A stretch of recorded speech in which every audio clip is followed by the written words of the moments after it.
الحمدللہ رب العالمین والصلاة والسلام علی رسولہ الکریم وعلی آلہ وصحبہ اجمعین ومن تبعہ بإحسان الی یوم الدین اما بعد۔ محترم بھائیوں اور بہنوں، کیتھلی کے انتظامیہ کا میں شکر گزار ہوں کہ انہوں نے یہ پروگرام مرتب کیا۔ اگرچہ کہ یہ کافی دیر بعد اس طرح کا پروگرام ہو رہا ہے، لیکن اس طرح کے پروگرام مسلسل ہوتے رہنے چاہیے تاکہ اس سے کمیونٹی کے مختلف لوگ فائدہ اٹھا سکیں۔ یہ پروگرام دراصل ایک طرح کا ریمائنڈر ہے، تذکیر، کہ اس کے ذریعے سے ہم خود بھی سیکھتے ہیں، دوسروں کو بھی اس کی طرف آمادہ کرتے ہیں تاکہ ہم سب مل کر قرآن مجید اور احادیث رسول صلی اللہ علیہ وسلم کے تقاضوں کو سمجھیں اور اس کے مطابق عمل کر سکیں۔ یہ محفل خصوصیت کے ساتھ قرآن کریم کی عظمت کے حوالے سے منعقد ہوئی ہے۔ قرآن کریم کی عظمت کے حوالے سے مختلف علماء کرام جزاہم اللہ خیر، انہوں نے بہت تفصیل سے مختلف انداز سے گفتگو کی ہے۔ قرآن کریم کتاب ہدایت ہے، لیکن ان لوگوں کے لیے جو راہ ہدایت کے متلاشی ہوں، اگر جو تقوی اور پرہیزگاری کی زندگی گزارنا چاہتے ہیں ان کے لیے اس میں ہدایت ہے، ورنہ اگر کوئی ہدایت نہیں لینا چاہتا تو پھر قرآن کریم اس کے خلاف حجت بن جائے گا۔ ذالک الکتاب لا ریب فیہ ھدی للمتقین، ان لوگوں کے لیے جو تقوی اور پرہیزگاری کی زندگی گزارنا چاہتے ہیں۔ تو اس کا مطلب ہے کہ کچھ لوگ ایسے بھی ہیں جو تقوی اور پرہیزگاری کی زندگی نہیں گزارنا چاہتے، اسی حساب سے قرآن مجید کا بھی اثر ان پر ہوگا۔ اس کی مثال آپ یوں سمجھ لیجئے کہ مکہ مکرمہ میں قرآن کریم کی جب تلاوت کی جا رہی تھی تو اس میں دو طرح کے لوگ تھے، ایک وہ جو ٹوٹ کر قرآن سے محبت کرنے والے اور چاہنے والے تھے، صحابہ کرام رضوان اللہ علیہم اجمعین، اور دوسرا گروپ شدید مخالفت کرنے والوں کا تھا، کفار اور مشرکین عرب۔ ابو جہل کو عربی آتی تھی، ابو لہب فصیح اللسان تھا، مکہ مکرمہ کا باشندہ تھا، پیور عربی بولتا تھا، لیکن اس کے باوجود وہی قرآن وہ سن رہا تھا، مگر اس سے کیا اس نے اثر لیا؟ مشرکین عرب، ان کے جو سرکش اور معاندین قسم کے لوگ تھے، ہٹ دھرم، انہوں نے ایک عجیب قسم کا فیصلہ کیا، اور وہ فیصلہ غور طلب ہے، کیونکہ قرآن کریم یہ کتاب اس طرح کی ہے جیسے شیشہ ہے۔ اس میں اگر کہیں کسی کافر کا ذکر پڑھیں، کہیں کبھی مشرک کا ذکر پڑھیں، تو یہ نہ کہیے کہ یہ صرف اس زمانے کا مشرک تھا یا کافر تھا، ورنہ قرآن کریم یہ کتاب داستان بن جائے گی، تاریخ کی یہ کتاب بن جائے گی۔ قرآن کریم تاریخ کی کتاب نہیں ہے، قرآن کریم سبق اور عبرت کی کتاب ہے۔ اور سبق اور عبرت کیسے لیں گے؟ اگر کسی مشرک کا ذکر وہاں سے پڑھیں تو آپ رک جائیے تھوڑی دیر کے لیے، آگے نہ بڑھیے، ان آیات کو، ان واقعات کو موجودہ حالات پر چسپاں کر کے دیکھیے۔ کہیں ایسا تو نہیں کہ ابو جہل والی صفت آج بھی کچھ لوگوں میں پائی جاتی ہو، یا کہیں کوئی ابو لہب آج ہمارے معاشرے میں تو نہیں پیدا ہو گیا، کہیں وہ لوگ جن پر اللہ تعالیٰ کا عذاب آ چکا ہے وہی کام، وہی کرتوت آج کے لوگ تو نہیں کر رہے ہیں۔ پھر ہمیں معلوم ہوگا کہ قرآن یہ کتاب زندگی ہے، قرآن کریم یہ ہمارے لیے عبرت اور سبق کے پیغام کھول رہا ہے۔ ان کا نام ہے، لیکن وہ بیماریوں کی تشخیص کی جا رہی ہے کہ کون سی بیماریوں کی وجہ سے قوم نوح پر عذاب آیا تھا، وہ کون سی بیماریاں تھیں جس کی وجہ سے قوم عاد کو تباہ کر دیا گیا، وہ کون سے پرابلمز تھے جن کی وجہ سے قوم لوط ختم ہو گئی، تاکہ ہم اس پر غور کریں کہ آج اگر قوم لوط علیہ السلام کہ بگڑے ہوئے لوگوں کی جو خرابیاں ہیں، اگر وہ خرابیاں آج اگر پیدا ہو جائیں تو اس کا مطلب کیا ہوا؟ جو عذاب کل آیا تھا ہم آج اس عذاب کے لیے راستہ ہموار خود کر رہے ہیں، ورنہ اللہ تعالیٰ کو کیا قوم لوط کے بگڑے ہوئے لوگوں سے صرف دشمنی تھی اور باقی لوگ وہی کام کریں اور ان کے اوپر رحمت اور غفران کی بارش برستی رہے؟ یہ تو پھر ناانصافی کی بات ہوگی۔ تو جو بیماری وہاں پائی جاتی تھی رک کر غور کریں کہ کیا آج وہ بیماری تو نہیں پیدا ہو گئی؟ تو قرآن کریم کی تلاوت ہو رہی تھی، مشرکین عرب کے کچھ سرکش قسم کے لوگوں نے ایک عجیب سا قانون پاس کیا، وقال الذين كفروا لا تسمعوا لهذا القرآن والغوا فيه لعلكم تغلبون، کہ اگر تم چاہتے ہو کہ قرآن کریم کا مقابلہ کرو تو قرآن کریم جیسا کلام ہم پیش نہیں کر سکتے۔ یہ ریکگنیشن کس کی طرف سے ہے؟ مشرکین کی طرف سے۔ وہ جانتے تھے کہ قرآن کریم جیسا کلام ہم پیش نہیں کر سکتے، تو پھر کیا کرنا چاہیے؟ انہوں نے یہ نہیں کہا کہ اس کو قبول کر لیں، سرکش اور ضد بازی، تو انہوں نے یہ کہا کہ قرآن کریم کی تلاوت جب ہو تو اتنا شور مچاؤ، اتنی گڑبڑ کیا کرو کہ کوئی توجہ کے ساتھ قرآن کریم سن نہ سکے۔ یہی ایک راستہ ہے جس کے ذریعے سے ہم قرآن کو روک سکتے ہیں، ورنہ قرآن کا مقابلہ ہم نہیں کر سکتے۔ معلوم یہ ہوا کہ قرآن کی عظمت کو وہ سمجھ رہے ہیں، یہ بھی جانتے ہیں کہ قرآن مجید کس طرح کی ہدایت دے رہا ہے، لیکن قبول نہیں کرنا چاہتے تھے۔ اس لیے انہوں نے کہا کہ قرآن جب پڑھا جائے تو اتنا ڈسٹرب کیا کرو کہ کوئی توجہ کے ساتھ کنسنٹریٹ نہ کر سکے، فوکس نہ کر سکے، تاکہ قرآن کی دعوت پھیلنے نہ پائے۔ یہ ایک انداز ہے مکے کے مشرکین کا۔ دوسرا انداز کیا ہے؟ جنات کا۔ قل اوحی الی انہ استمع نفر من الجن فقالوا انا سمعنا قرآنا عجبا یہدی الی الرشد۔ جنات کی ایک جماعت جا رہی تھی، پرپزلی اور ڈیلیبریٹلی ان کے سامنے تلاوت نہیں کی گئی، اتفاقیہ وہ گزر رہے تھے جہاں تلاوت ہو رہی تھی، رسول اکرم صلی اللہ علیہ وسلم تلاوت فرما رہے تھے، ادھر سے ان کا گزر ہوا۔ اور پھر کیا ہوا؟ جیسے ہی قرآن کریم کی تلاوت ان کے کانوں میں پڑی تو انہوں نے کہا رک جاؤ، یہ ایک عجیب و غریب کلام ہے، یہدی الی الرشد، جو سیدھا سچا اور پاکیزہ راستہ بتا رہا ہے۔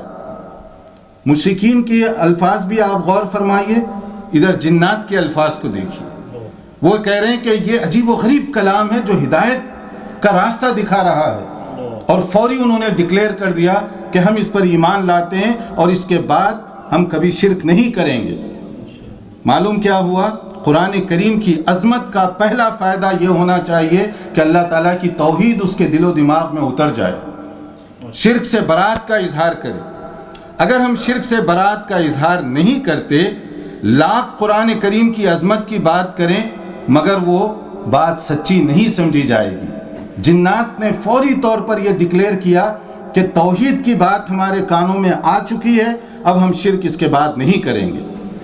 تو مشرکین عرب کو آپ دیکھیں اور جنات کی جماعت کو دیکھیں، دونوں نے قرآن سنا مگر دونوں کا انداز کیا تھا، دونوں کا رسپانس کیا تھا، نتیجہ دونوں کا جدا جدا شکل میں آ رہا ہے۔ یہاں پر ایک منٹ کے لیے رکیے، موجودہ معاشرے کو ان دونوں گروپ پر ذرا چسپاں کر کے دیکھیے۔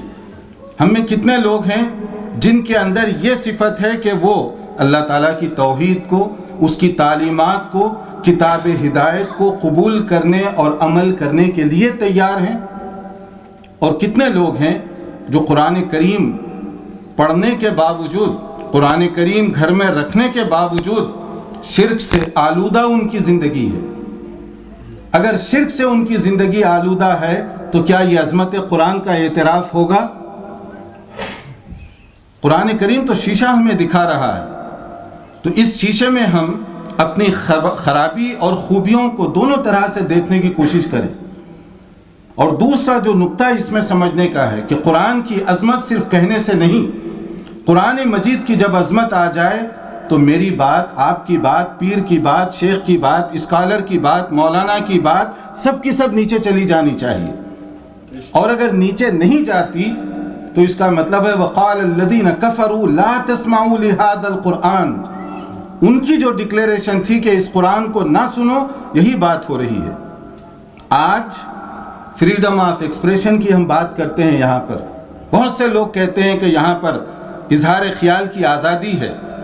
آزادی ہے یا نہیں، اور اگر ہے تو کہاں پر ہے؟ اس کا اگر آپ اندازہ کرنا چاہتے ہیں، آج بھی اس ملک کے اندر، اس ملک میں کتنے ایسے ٹی وی چینلز ہیں جہاں آپ قرآن اور عظمت رسول کی بات کریں اور آپ کا پروگرام چلنے دیا جائے۔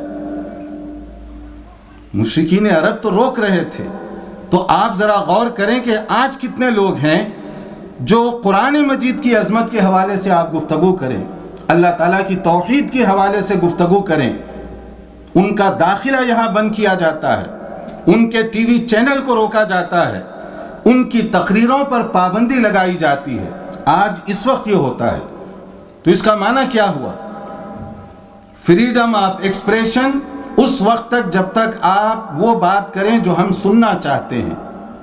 اگر آپ وہ بات نہیں کرتے جو ہم سننا چاہتے ہیں تو پھر اس کا آپ کو کوئی اختیار نہیں ہے، فریڈم آف ایکسپریشن کا کوئی اختیار نہیں ہے، تو یہ کنڈیشنل اختیار ہوگا آپ کو۔ اور کتنے ایسے ہمارے معززین ہیں جو قرآن کریم کی تعلیمات سننے کے لیے تیار ہیں، کتنے ایسے ہیں جو آپ نبی کریم صلی اللہ علیہ وسلم کے فرامین ان کے سامنے پیش کیجئے، نبی کریم کی بات ان کے سامنے پیش کیجئے۔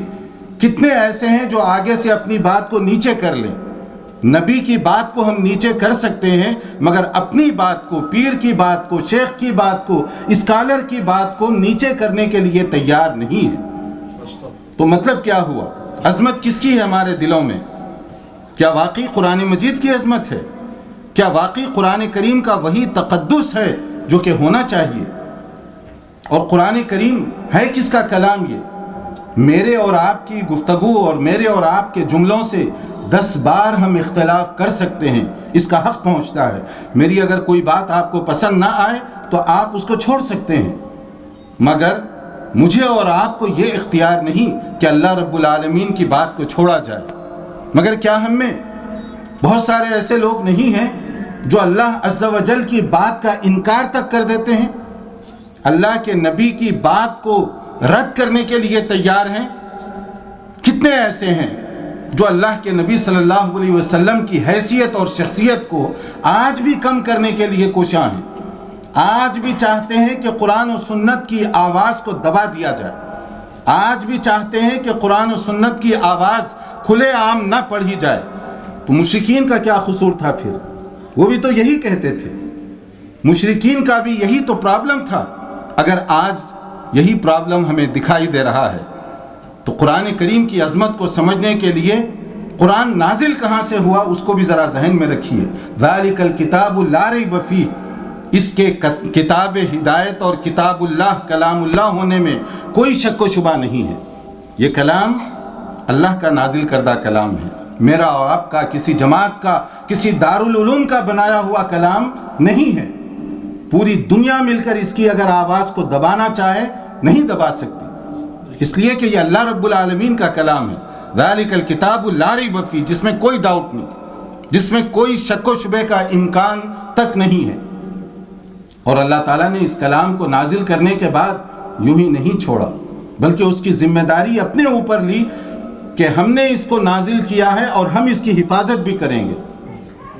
کون سا دارالعلوم ہے، کون سا شیخ ہے، کون سا اسکالر ہے، کون سا مفتی ہو سکتا ہے، کون سا مسلمان یا غیر مسلم ہو سکتا ہے جو قرآن کی آواز کو دبائے؟ دبانے کی کوشش مکے میں بہت سی کی گئی، لیکن کیا ان کوششوں کی وجہ سے قرآن کریم دب گیا؟ اس کی آواز ختم ہو گئی؟ مکے کے لوگوں نے بہت کوششیں کی، وہاں کے مشرکین نے بہت سرکشی کی، مگر نہیں روکا جا سکا، اور آج بھی نہیں روکا جا سکتا، اس لیے کہ فرمان ربانی ہے یہ، اِنَّا نَحْنُ نَزَّلْنَا الذِّكْرَ وَإِنَّا لَهُ لَحَافِظُونَ، ہم نے اس کتاب کو نازل کیا، کلام کو، اور ہم ہی اس کی حفاظت کی ذمہ داری بھی لیتے ہیں۔ بھلا کوئی ہے جو اللہ رب العالمین کے مقابلے میں آگے جائے اور اس کے چیلنج کو توڑ دے؟ کیسے اس کی حفاظت ہو رہی ہے؟ اس کے مختلف انداز ہیں، ایک ظاہری انداز ہے اور ایک اس کا معنوی انداز ہے۔ ظاہری طور پر قرآن کریم کی کیسے حفاظت ہو رہی ہے کہ آج جو کلام مجید ہمارے پاس موجود ہے یہ وہی کلام ہے جو اللہ تعالیٰ کی طرف سے رسول اکرم صلی اللہ علیہ وسلم پر نازل ہوا۔ اس کے اندر کوئی شک و شبے کی ادنا ترین گنجائش نہیں ہے۔ کیوں نہیں ہے؟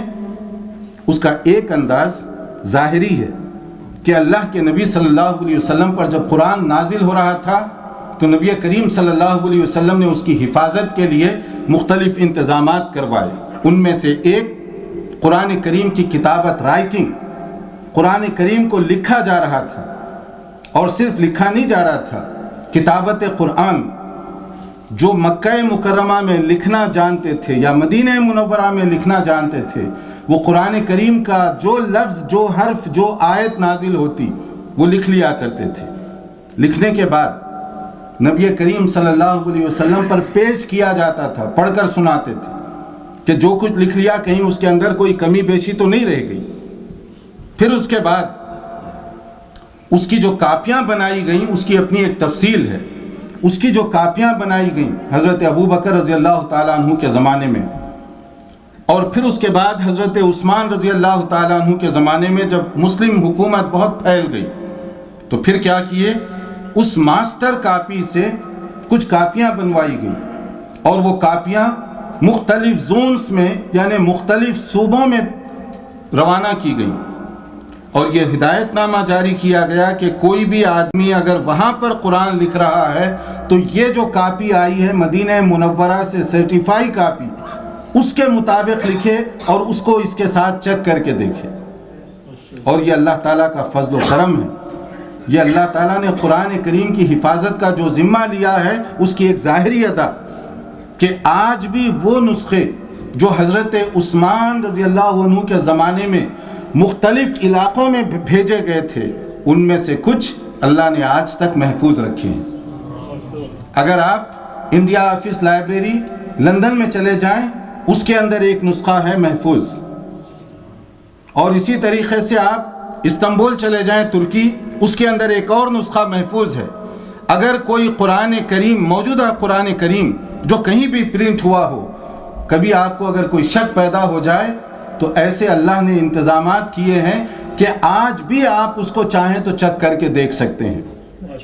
اس کے ایک ظاہری انداز حفاظت کا۔ اور اس کے علاوہ کیا ہے، جرمنی کی میونخ یونیورسٹی میں، جو مشہور یونیورسٹی ہے، جنگ عظیم سے پہلے کی یہ بات کہ وہاں قرآن کا ایک ڈپارٹمنٹ قائم کیا گیا، اور یہ قرآنی ڈپارٹمنٹ مسلمانوں نے نہیں قائم کیا، یہ قرآنی ڈپارٹمنٹ قائم کیا تھا غیر مسلم اورینٹیلسٹ کی طرف سے، جن کا بنیادی طور پر مقصد یہ تھا کہ قرآن پر تنقید کی جائے کہ قرآن کہیں ایسا تو نہیں کہ اور کتابوں کی طرح بدل چکا ہو۔ اس کے لیے انہوں نے یہ ڈپارٹمنٹ قائم کیا تھا، یہ اس کا بیک گراؤنڈ تھا۔ قائم کرنے والے غیر مسلم، اس کے اندر کام کرنے والے ریسرچ اسکالرز پورے کے پورے غیر مسلم، اور ایک نہیں، دو نہیں، اس وقت انہوں نے دنیا میں مختلف جگہ چھپے ہوئے یا ہاتھ سے لکھے ہوئے 42,000 کاپیز جمع کی، 42,000 نسخے جو مختلف جگہوں سے ان کو مل سکتے تھے، مختلف انداز کے، انہوں نے اس کو جمع کیا۔ اور اس کے جمع کرنے کے بعد 1933 میں 1933 ایک ان کی ریسرچ رپورٹ شائع ہوئی۔ رپورٹ یہ بھی غیر مسلموں کی تیار کردہ، 42,000 کاپیز کا موازنہ کرنے کے بعد، وہ بھی یونیورسٹی والوں کی طرف سے، انہوں نے اس کی ایک عجیب سی رپورٹ شائع کی کہ ہم نے مختلف قسم کے قرآن چیک کر لیے، مگر کسی ایک آیت کے بارے میں بھی ہم یہ نہیں کہہ سکتے کہ آپس میں یہ کنٹرڈکٹ کرتی ہیں۔ کوئی ایک آیت ہمیں ابھی تک نہیں مل سکی ایسی۔ ہم نے میکسیمم کوشش کی، جو زیادہ سے زیادہ ہمیں ملا، کئی الفاظ جو لکھنے میں بعض وقت کتابت ہو جاتی ہے، کیلیگرافی وغیرہ میں کوئی لفظ آگے پیچھے ہوا ہو یا چھوٹا ہو، لیکن کوئی آیت کم ہے، کوئی زیادہ ہے، ایک بھی ایسی ہمیں نہیں ملی۔ اس کے بعد جنگ عظیم شروع ہوئی، وہ ڈپارٹمنٹ بمبارڈمنٹ میں ختم ہو گیا، لیکن یہ ہے کہ اس وقت تک کی جو رپورٹ چھپی تو یہ قرآن کریم کی حفاظت کی اللہ نے جو گارنٹی لی ہے تو کس طریقے سے اس کو پورا کیا جا رہا ہے اور کون کون اس کی گواہی دے رہا ہے۔ پھر اس کے بعد قرآن کریم کی حفاظت کا ایک اور انداز، حفاظ کرام دنیا بھر کے اندر سینکڑوں ہزاروں کی تعداد میں لوگ جو قرآن کریم کو اپنے سینوں میں محفوظ کیے ہوئے ہیں، اگر پرنٹڈ کاپیز ختم بھی ہو جائیں پھر بھی قرآن کریم ختم نہیں ہوگا، اس لیے کہ ہزاروں لاکھوں کی تعداد میں لوگ اپنے دل و دماغ میں اس کو محفوظ کیے ہوئے ہیں۔ قرآن کریم تو بڑی بات ہے، اللہ نے قرآن کریم کی زبان کو بھی محفوظ کر دیا۔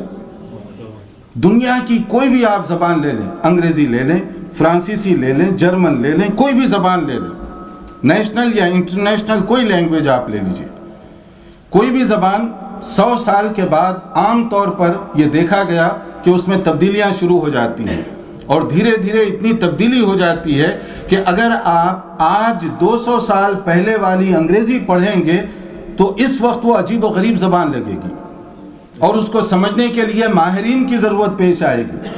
اور اردو زبان حالانکہ اتنی معمر نہیں ہے، پرانی نہیں ہے اردو زبان دوسری زبانوں کے مقابلے میں، مگر اس کے باوجود اگر آج آپ قدیم اردو کی کوئی کتاب لے لیں اور آج اس کو پڑھیں تو بہت مشکل سے آپ سمجھ پائیں گے، کیونکہ زبان میں تبدیلیاں آتی رہتی ہیں، آہستہ آہستہ تبدیلی آتی رہتی ہے۔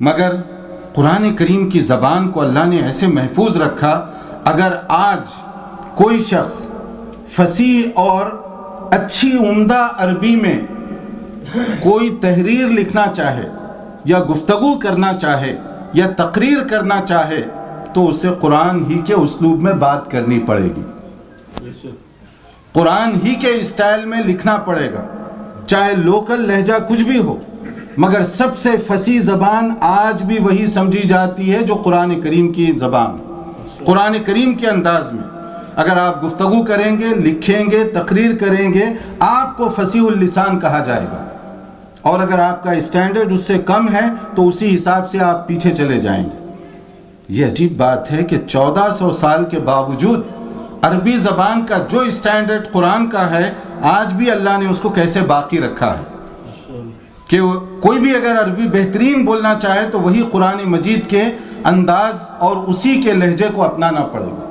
اللہ تعالیٰ نے اس کی زبان کو محفوظ رکھا۔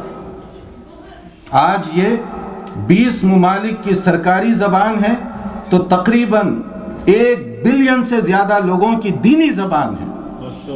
دنیا کے مختلف علاقوں میں رہنے والے عربی سیکھنا اس لیے بھی ضروری سمجھتے ہیں کہ اس میں ہمارا دینی ذخیرہ ہے، اس کے ذریعے سے ہم دین سے براہ راست واقف ہو سکتے ہیں۔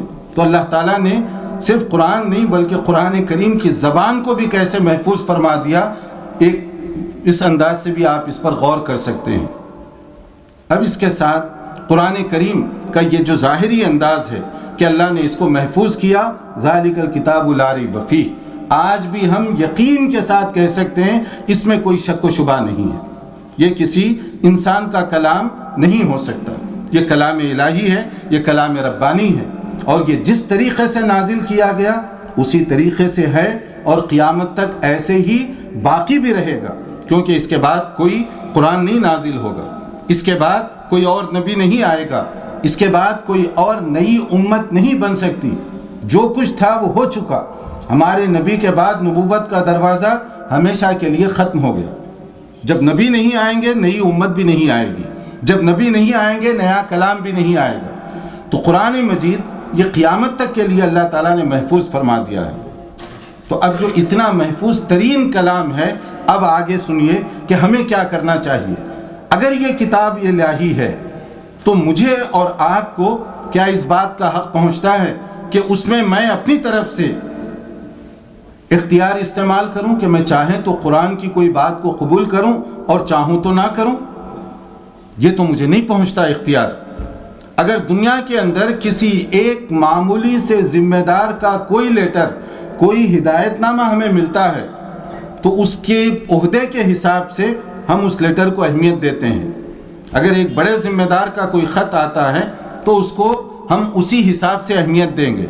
تو قرآن کریم یہ کلام الہی ہے. اگر اس نقطے پر ہمارا ایمان مضبوط ہو جائے باقی چیزوں کو سمجھنے میں آسانی ہوگی. اگر ہم یہ واقعی مانتے ہیں کہ قرآن کریم یہ اللہ تعالیٰ کا کلام ہے تو اس کے ہم پر کیا تقاضے ہیں. جب اللہ کا کلام ہے تو ہمیں کوئی اختیار نہیں ہے کہ اس میں اپنی مرضی سے چاہے تو کوئی چیز قبول کریں اور چاہے تو کوئی چیز اس کو رد کر دیں یا قبول نہ کریں. قرآن مجید سے اگر کوئی چیز کنفرم ہو رہی ہے اور قرآن کریم کی کسی آیت, کسی حکم یا کسی مسئلے کی وضاحت رسول اکرم صلی اللہ علیہ وسلم سے بہتر کوئی اور نہیں کر سکتا. نبی رحمت صلی اللہ علیہ وسلم سے بہتر کوئی اور تفسیر نہیں بیان کر سکتا. تو قرآن کریم کی کوئی وضاحت جو نبی کریم صلی اللہ علیہ وسلم کے ذریعے سے ہم تک پہنچے, کیا یہ ہمارے لیے ضروری نہیں ہوگا کہ ہم اس کو قبول کریں؟ یہی ہے وہ مفہوم جو آپ حدیث سن رہے تھے بخاری کی, خیرکم من تعلم القرآن وعلمہ. بہترین آدمی وہ ہے جو قرآن کریم کا علم سیکھے اور دوسروں کو سکھائے. کیا معنی ہوا اس کا؟ صرف تلاوت سیکھ لی جائے یا اس کو صرف پڑھا جائے, بلکہ قرآن کریم کے بارے میں یہ یقین کیا جائے کہ یہ کتاب ہدایت, یہ اللہ کا کلام ہے.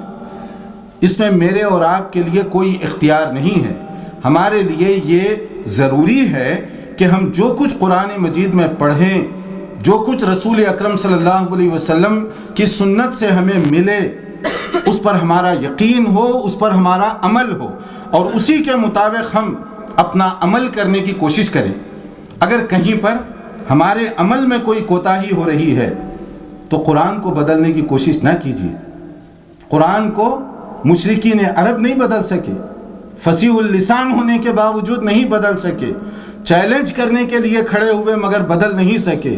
تو آج کوئی مدرسے والے, کوئی دارالعلوم والے, کوئی خانقاہ والے, کوئی مسجد والے, کوئی محلے والے بیٹھ کر یہ چاہیں قرآن و سنت کی آواز کو دبا دیں یا قرآن و سنت کی آواز کو نیچے کر دیں, تو کیا کبھی کامیابی ہو سکتی ہے ان کو؟ یہ کامیابی میری اور آپ کی نہیں, یہ اللہ رب العالمین کی ضمانت ہے. یہ دین اللہ کا دین ہے اور یہ قیامت تک قائم رہنے کے لیے آیا ہے. کوئی اس کو ختم نہیں کر سکتا, چاہے کتنی تدبیریں کر لیں, چاہے کتنی کوششیں کر لیں. قرآن کریم کے حوالے سے, اس کی عظمت کے حوالے سے کہ صرف زبانی بات نہ کیجیے, اس پر تھوڑی دیر کے لیے بیٹھ کر غور کیا کیجیے کہ قرآن کریم اپنے ماننے والوں کے بارے میں کہتا ہے اہل القرآن ہم اہل اللہ و خاصتی. ابن ماجہ کی حدیث ہے کہ قرآن مجید سے جن کو وابستگی ہو, محبت ہو, وہ اللہ تعالیٰ کے خاص اور چنندہ بندے ہو جاتے ہیں, کیونکہ انہوں نے قرآن کے مقام کو سمجھا. قرآن کے مقام کو سمجھنے والے گویا کہ اللہ تعالیٰ کے مقرب بندے ہیں. اسی لیے ہمیں تاکید کی گئی. صحیح مسلم کی حدیث ہے اقرأوا القرآن فإنه يأتي يوم القیامة شفیعا لأصحابہ, کہ تم قرآن کریم کی تلاوت کرو, یہ خود تمہارے لیے سفارشی بن جائے گا. کسی خارجی سفارش کی ضرورت نہیں ہے, کسی ایکسٹرنل ریکمنڈیشن کی ضرورت نہیں ہے. قرآن کریم خود تمہاری سفارش کرے گا. قرآن تو قرآن کی ایک سورہ ملک کے بارے میں کہا گیا, اس وقت تک وہ اللہ کے آگے سفارش کرتی رہے گی جب تک دنیا میں اس کی عزت کر کے پڑھنے والے کی مغفرت نہ ہو جائے. تو پورا قرآن تو بہت عظیم کلام ہوا. تو قرآن کریم اگر آدمی پڑھنا لگ جائے تو اللہ تعالیٰ کا فضل و کرم اس پر اتنا زیادہ ہوگا کہ اللہ تعالیٰ ایسے لوگوں کے لیے دنیا میں بھی عزت اور آخرت میں بھی عزت رکھے ہوئے ہیں. اور اگر کوئی قرآن کریم کی عظمت کو دل میں نہ اتارے, اس کے لیے کیا ہے؟ صحیح مسلم ہی کی ایک روایت ہے ان اللہ یرفع بہذا الکتاب اقواما ویضع بہ آخرین, کہ اللہ تعالیٰ اس کتاب کی جو عزت کرے, احترام کرے, اس کے تقاضوں پر عمل کرے, دنیا میں بھی سرخروئی اس کو عطا فرماتے ہیں, آخرت میں تو اس کا مقام ہوگا, دنیا میں بھی عظمت اور اس کے لیے اللہ تعالیٰ نے مقام بلند رکھا ہوا ہے. اور اگر کوئی اس کی عزت نہ کرے تو دنیا میں بھی اس کو ذلیل کر دیا جاتا ہے, آخرت میں جو ذلت ہوگی وہ تو ہوگی. جیسے کہا گیا وقال الرسول یا ربی ان قوم اتخذوا هذا القرآن مہجورا. قیامت کے دن رسول رحمت صلی اللہ علیہ وسلم شکایت فرمائیں گے اللہ رب العالمین کے آگے کہ یا اللہ میری قوم کے یہ وہ لوگ ہیں جنہوں نے قرآن کو برباد کیا, مہجور کیا. سفارش کرنے کے بجائے، شفاعت کرنے کے بجائے شکایت فرما دیں گے۔ اب آپ سنیے، اللہ رب العالمین فیصلہ کرنے والا ہو اور رسول خاتم النبیین رحمت للعالمین شکایت داخل کریں تو کیا اس کی پھر نجات ہو سکتی ہے؟ کون سے لوگ ہوں گے وہ جن کے خلاف رسول رحمت شکایت فرمائیں گے؟ وہ لوگ جنہوں نے قرآن کریم کو مہجور کیا۔ مہجور کیا ہے؟ امام ابن قیم رحمۃ اللہ علیہ نے اس کی وضاحت کرتے ہوئے لکھا، مہجور کے کئی لیولز ہیں۔ ایک یہ ہے کہ نہ تلاوت کرو، نہ سمجھو، نہ عمل کرو، اور ایک کیٹیگری وہ ہے کہ آپ تلاوت تو کر رہے ہیں، پڑھ رہے ہیں، مگر سمجھنے اور عمل کرنے کی کوشش نہیں کرتے۔ اور کچھ لوگ ایسے ہیں جو تلاوت بھی کر رہے ہیں، سمجھ بھی رہے ہیں، عمل نہیں کرتے۔ قیامت کے دن ان کو بھی مہجور لوگوں میں شامل کیا جائے گا کہ تم سمجھتے رہے مگر عمل نہیں کرتے رہے۔ تھوڑی دیر کے لیے ہم یہاں رک کر اپنا جائزہ بھی لیں کہ کہیں ایسا تو نہیں کہ ہمارا شمار بھی انہی لوگوں میں ہو کہ ہم تلاوت تو کر رہے ہیں اور کچھ لوگ سمجھ بھی رہے ہیں مگر عمل کرنے کے لیے ہم تیار نہیں ہیں۔ کتنے ہمارے بھائی ہیں، کتنی ہماری بہنیں ہیں، اسی محلے میں آگے پیچھے چلے جائیے، کئی مساجد کا آپ جائزہ لیجئے۔ بلکہ کیا یہ عجیب و غریب بات نہیں کہ ہم قرآن کریم کی عظمت کی بات کرتے ہیں مگر مساجد میں قرآن کریم کے درس پر پابندی لگائی جاتی ہے؟ ہم قرآن کی عظمت کی بات کرتے ہیں مگر لوگوں سے کہتے ہیں کہ قرآن کریم یہ صرف تلاوت کی حد تک کافی ہے، آگے مت بڑھو، اس لیے کہ قرآن کریم اس کا درس دیں گے، قرآن کریم کی کلاسز ہوں گی تو اس کی وجہ سے انتشار پیدا ہوگا۔ تو اس کا معنی کیا ہوا؟ میری بات سے محبت پیدا ہوتی ہے، پیر صاحب کی بات سے محبت پیدا ہوتی ہے، امام صاحب کی بات سے محبت پیدا ہوتی ہے، اللہ رب العالمین کی بات سناؤ تو اس سے انتشار پیدا ہوتا ہے، اس سے اختلاف پیدا ہوتا ہے۔ کہاں جا رہے ہیں ہم؟ اور یہ میں کوئی چرچ میں ہونے والی باتوں کا تذکرہ نہیں کر رہا ہوں، مساجد کا تذکرہ کر رہا ہوں کہ کچھ ایسی مساجد ہیں، کچھ ایسے لوگ ہیں جو دین کا نام لیتے ہیں مگر قرآن و سنت کی آواز کو دبانا بھی چاہتے ہیں۔ تو پھر آپ بتائیے وہ کون سا دین ہوگا جو بنیاد کو آپ گرا دیں تو کون سی دیوار بنانا چاہتے ہیں؟ کون سے در و دیوار اور کون سے رنگ روغن آپ اپنانا چاہتے ہیں جب بنیاد کو آپ ختم کر رہے ہیں کہ قرآن و سنت اس پر پابندی، قرآن کا درس یہ نہیں ہو سکتا، قرآن کا پیغام عام کرو یہ نہیں ہو سکتا، ٹی وی چینل پر قرآن کی بات آگے کی جائے گی، ٹی وی چینل کے اسٹوڈیو کو جا کر آج کی دنیا میں اور ہندو پاک کی بات میں نہیں کر رہا ہوں، برطانیہ کی بات کر رہا ہوں، یورپ کی میں بات کر رہا ہوں، یہاں ٹی وی اسٹوڈیو کو یہ تک دھمکی دی جاتی ہے مسلمانوں کی طرف سے، غیر مسلموں کی طرف سے ہو تو شاید افسوس نہ ہو، مسلمانوں کی طرف سے، کہ اگر آپ قرآن کی اس آواز کو نہیں روکیں گے تو ٹی وی اسٹوڈیو جلا دیا جائے گا۔ یہ اس وقت ہو رہا ہے۔ کیا ڈر ہے یا قرآن کریم سے محبت نہیں ہے؟ میں سخت لفظ استعمال نہیں کرنا چاہتا کہ قرآن کریم سے عداوت اور دشمنی ہے، آخر یہ کیا ہے؟ اور ٹی وی اسٹوڈیو، وہ لوگ جو اس کے بہت سارے ذمہ دار بے دین قسم کے، انہیں بھی تعجب ہو رہا ہے کہ آپ بھی دین کا نام لیتے ہیں، آپ بھی اپنے آپ کو مسلمان کہتے ہیں، تو پھر آپ کی اس پروگرام کے ساتھ اتنی نفرت کیوں ہے، اتنی چڑ کیوں ہے، اس کو آپ روکنا کیوں چاہتے ہیں؟ یہ اس وقت ہو رہا۔ اس کا معنی کیا ہوا؟ یہ صرف مکہ مکرمہ کے ابو جہل اور ابو لہب کی بات نہیں ہو رہی ہے۔ ابو جہل اور ابو لہب کی جو بات کی گئی وہاں رکیے ذرا، سورہ فصلت کی اس آیت کو ایک بار پھر پڑھیے، 26 نمبر آیت، وقال الذین کفروا لا تسمعوا لهذا القرآن والغوا فیہ لعلکم تغلبون، کہ اگر تم قرآن و سنت کی آواز کو موقع دو گے تو لوگ اس سے کنونس ہوں گے، سیٹسفائی ہوں گے، مطمئن ہوں گے اور اس دعوت کو قبول کریں گے۔ ہم نہیں چاہتے کہ قرآن و سنت کی آواز لوگوں تک پہنچے، ہم نہیں چاہتے کہ لوگ قرآن و سنت کی دعوت کو قبول کریں، اس کے لیے رکاوٹ کھڑی کی جائے، اس کے لیے مختلف قسم سے لوگوں کو اس سے دور کرنے کی کوشش کی جائے۔ آپ بے شک پڑھیے کوئی بھی کتاب، آپ بے شک پڑھیے کسی کے فضائل، آپ بے شک پڑھیے کسی کے واقعات، مگر اس کو قرآن و سنت سے موازنہ نہ کیجیے، قرآن و سنت سے اس کو کمپیئر کرنے کی کوشش نہ کیجیے۔ اب دیکھیے اس میں بعض اوقات ہو سکتا ہے ہمارے بہت سارے ایسے بھائی بہنیں بھی ہوں گی جو شاید گہرائی سے انہوں نے سوچنے کی کوشش نہیں کی کہ قرآن کریم سے آپ کو کیا دشمنی ہو سکتی ہے، قرآن کریم کی آواز آپ کیوں اس کو دبا دینا چاہتے ہیں، سنت سے آپ کو کیا دشمنی ہو سکتی ہے۔ نبی رحمت یہ تو ساری دنیا کے لیے رحمت بنا کر بھیجے گئے، تو وہ رحمت کا اثر کیوں نہ میرے گھر پر اترے، کیوں نہ وہ رحمت میرے محلے میں نازل ہو، کیوں نہ میری مسجد کے اندر وہ نازل ہو، کیوں نہ آس پاس ملنے والوں پر اس کی جھلکیاں دکھائی دیں۔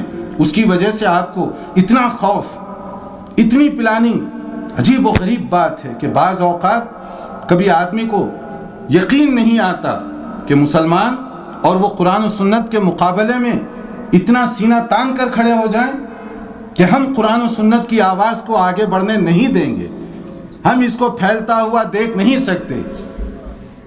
قرآن و سنت کی آواز میری اور آپ کی محتاج نہیں ہے، اللہ کا دین ہے، اللہ رب العالمین غالب کر کے رہے گا۔ ہم اور آپ کون ہوتے ہیں؟ یہ تو ہم سمجھتے ہیں یہ اللہ کا ہم پر فضل و کرم ہے کہ اگر ہم قرآن و سنت کی دعوت کے ساتھ وابستہ ہو جائیں، ہمارا اس پر احسان نہیں ہے، یہ ہمارے لیے مقام شکر ہے کہ اللہ نے ہمیں توفیق دی کہ ہم قرآن مجید کے ساتھ وابستہ ہوں، سنت رسول صلی اللہ علیہ وسلم کے ساتھ اپنے رشتے کو قائم اور جوڑیں۔ ہم تو یہی گزارش کریں گے اور بڑے درد دل کے ساتھ کریں گے، ہماری بہنوں سے بھی، ہمارے بھائیوں سے بھی، کہ آپ تھوڑی دیر کے لیے ذرا غور تو کیجئے ہمارے الفاظ پر۔ اگر نبی رحمت صلی اللہ علیہ وسلم یا صحابہ کرام نے قرآن کے نام پر تعویذ فروشی کی ہے تو ہمیں کوئی اختلاف نہیں ہے، آپ کیجئے اس پر عمل۔ اگر نبی کریم صلی اللہ علیہ وسلم اور صحابہ کرام نے قرآن اور سنت کو چھوڑ کر میری کتاب، آپ کی کتاب، فضیلت کی کتاب، فلاں اور فلاں کے واقعات کی کتاب کا ورد کیا ہے، کیجئے آپ، ہمیں کوئی اختلاف نہیں ہے، ہمیں کوئی اس سے آرگیومنٹ نہیں ہے۔ نبی کریم صلی اللہ علیہ وسلم کی زندگی میں خوشی اور غمی کے لمحات آتے رہے۔ میں اپنے بھائیوں اور بہنوں سے یہ گزارش کرنا چاہوں گا بڑے ٹھنڈے دل کے ساتھ کہ آپ ذرا ایک منٹ کے لیے غور تو کیجئے، کیا نبی کی زندگی میں خوشی نہیں ہوئی؟ کیا نبی کی زندگی میں غم اور پریشانی کے مواقع نہیں آئے؟ کتنے صحابہ کرام نبی کی موجودگی میں دنیا سے رخصت ہو گئے، جس میں نبی کے چاہنے والے بھی تھے، عقیدت مند بھی تھے، آپ کے گھر والے بھی تھے، مگر نبی نے ان کی وفات کے بعد کون سے کام کیے؟ اور ہم جو آج کر رہے ہیں، کیا نبی نے یہ کام کیے یا صحابہ کرام نے اس طرح کیا؟ موٹا سا سوال، اور اس کا جواب بھی اتنا ہی موٹا اور واضح ہونا چاہیے۔ اگر نبی نے نہیں کیا تو پھر آپ بتائیے کیا یہ کام جو ہم کریں وہ دین کا حصہ بن سکتا ہے؟ کیا اس کا ثواب ہمیں مل سکتا ہے؟ یہ ہر ایک معمولی عقل والے کو بھی یہ بات سمجھ میں آ سکتی ہے۔ اگر نبی کریم صلی اللہ علیہ وسلم کی زندگی میں بڑے بڑے صحابہ کا انتقال ہوا، جن میں سے حضرت خدیجہ ام المؤمنین رضی اللہ تعالیٰ عنہ، جن کا احسان ہے پورے مسلمانوں پر، پوری انسانیت پر، کہ انہوں نے کس موقع پر نبی کا ساتھ دیا، کس طریقے سے انہوں نے ساتھ دیا، مگر ان کی وفات کے بعد کیا نبی کریم صلی اللہ علیہ وسلم نے وہ کام کیے؟ ان سے محبت کے باوجود، ان کے احترام کے باوجود، کیا نبی نے وہ کام کیے جو ہم کرتے ہیں؟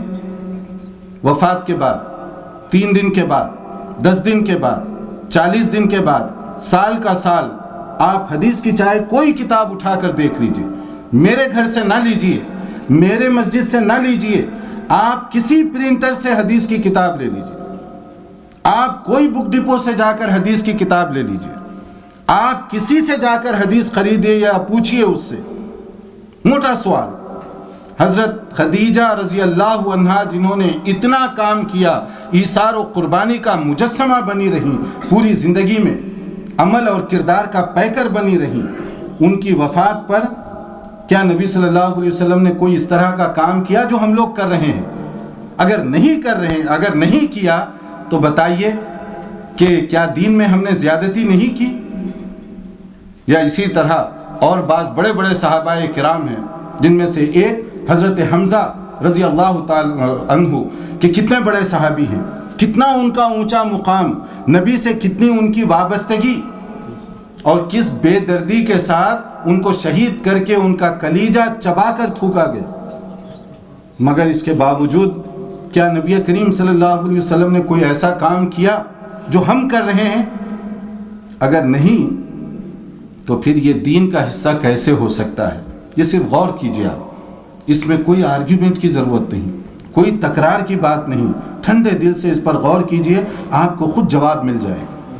اسی طرح سے خوشی کے موقع پر نبی کریم صلی اللہ علیہ وسلم کے زمانے میں شادیاں بھی ہوتی رہیں، خوشی کے کام بھی ہوتے رہے، کیا آپ کے زمانے میں بھی وہی کام ویسے ہی کیا جاتا جو آج ہم لوگ کر رہے ہیں؟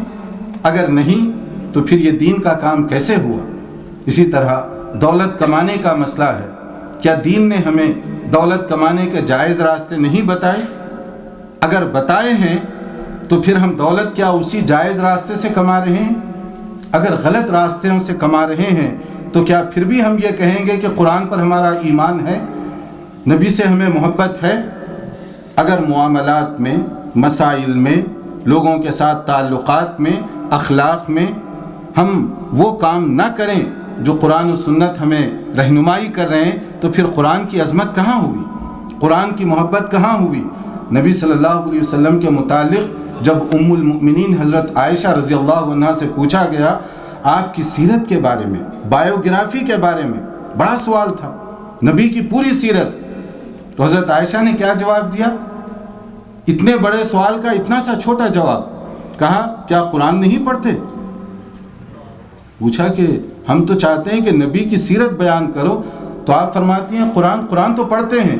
تو انہوں نے کہا کان خلقہ القرآن، نبی کی زندگی کو سمجھنا چاہتے ہو تو قرآن پڑھ لو، یعنی قرآن جو کچھ کہہ رہا ہے اسی کا عملی نمونہ، گویا قرآن تھیوری ہے اور نبی پریکٹیکل شکل ہے اس کی، جو کچھ قرآن کہہ رہا ہے اس کا اگر عملی نمونہ دیکھنا چاہتے ہو تو نبی کو دیکھو۔